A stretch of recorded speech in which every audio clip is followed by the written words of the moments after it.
в началото, когато Бог създаде небето и земята, когато създаде всяко живо същество, голямо и малко, което живее в моретата, и всяко разнообразие от крилати птици, добитък, създания, които пълзят, всеки звяр и всички диви животни. Исус беше там. Когато Бог създаде човечеството, мъж и жена по своя образ, и когато им каза да се плодят и да се размножават, Исус беше там.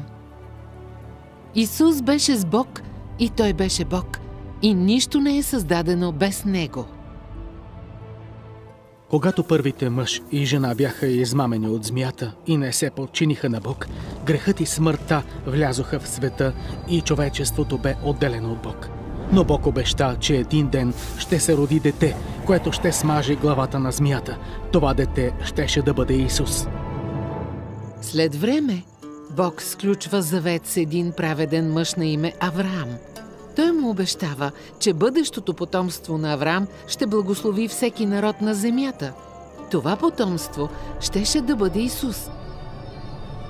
Изминали много години, когато Бог разкрива чрез своя пророк Исаия, оповестявайки: девица ще роди дете и името му ще бъде Прекрасен съветник, Бог могъщ, Отец на вечността и Княз на мира. В определеното време ангел на име Гавраил идва при девица на име Мария и казва, че ще зачене дете чрез силата на Светия Дух. Детето щяло да се нарече Божи син. Мария наистина ражда детето и му дава името Исус, както и било казано от ангела.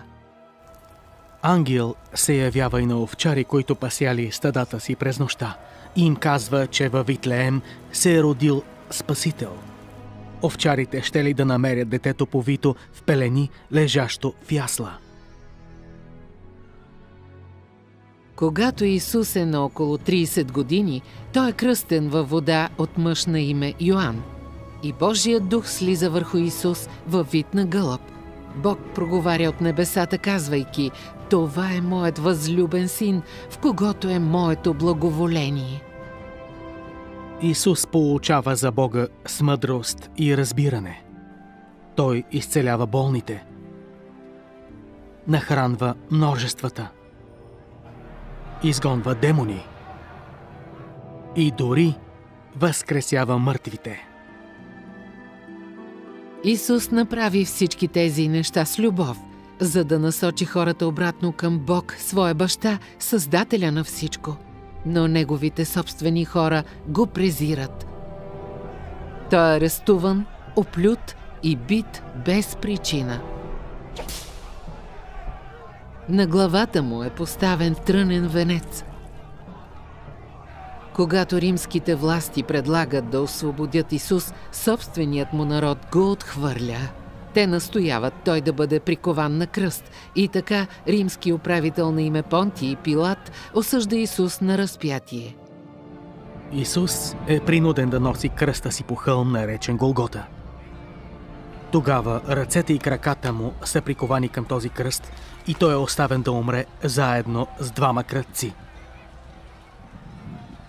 Но дори докато Исус виси на този кръст, той моли своя Отец в небесата да прости на онези, които му причиняват това. Небето потъмнява и след като е висял на кръста много часове, Исус казва: „Свърши се.“ Тогава Исус навежда глава и издъхва. Той е пролял кръвта си за греховете на човечеството. Земята се разтърсва и завесата на храма се разкъсва на две. Тялото му е свалено от кръста, овито в плащеница и положено в гробница.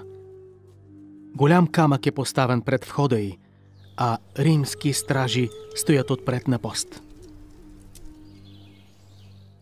Но на третия ден един ангел помества камъка.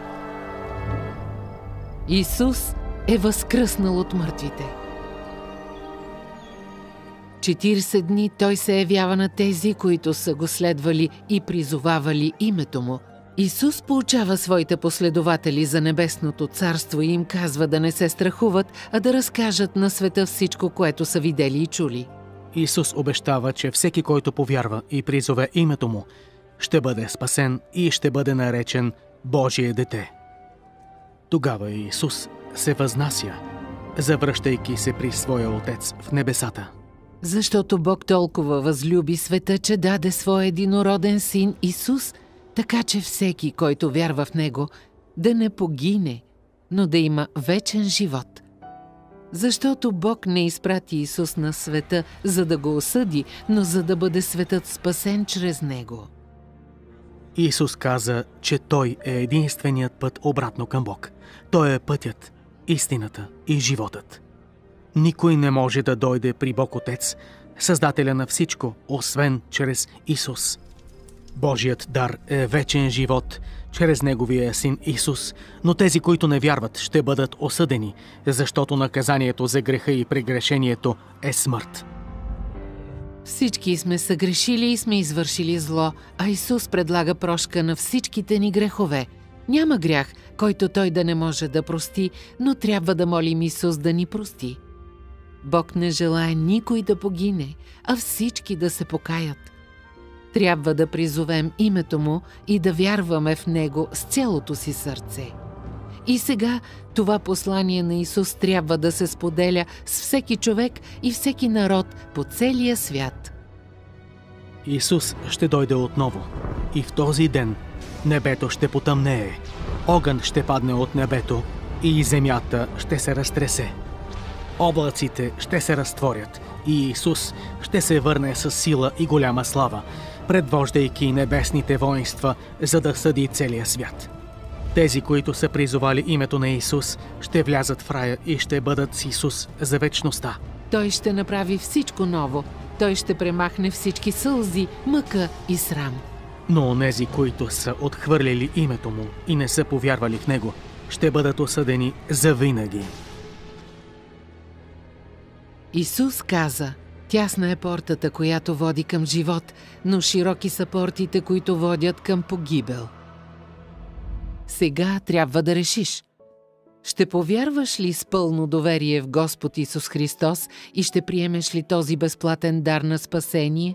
Или ще се отвърнеш и ще го отхвърлиш? Можеш да призовеш Исус точно сега. Изповядай греховете си и ще ти бъдат простени. Повярвай, че Бог възкреси Исус от мъртвите и ще бъдеш спасен. Ще станеш Божие дете. Следва Исус всеки ден занапред. Изподеляй това послание с другите, за да могат и те да станат Божии деца. И заедно ще кажем: Ела, Господи Исусе! Всяка дума от тази история е истинна, както е разкрита в Божията свята книга Библията. Можеш да се молиш с нас сега за своето спасение. Скъпи Боже, изповядвам, че Исус е Господ. Вярвам, че Той е бил роден от девица, умрял е на кръста за моите грехове и е възкръснал от мъртвите на третия ден. Днес признавам, че съгреших пред Теб и не мога да направя нищо за свое избавление. Моля Те да ми простиш и се доверявам единствено на Исус. Вярвам, че сега съм Твое дете и че ще прекарам вечността с Теб. Напътствай ме чрез Твоя свят дух. Помогни ми да Те обичам с цялото си сърце, душа и ум и да обичам другите както себе си. Благодаря Ти, че ме спаси чрез кръвта на Твоя Син Исус. В името на Исус се моля. Амин.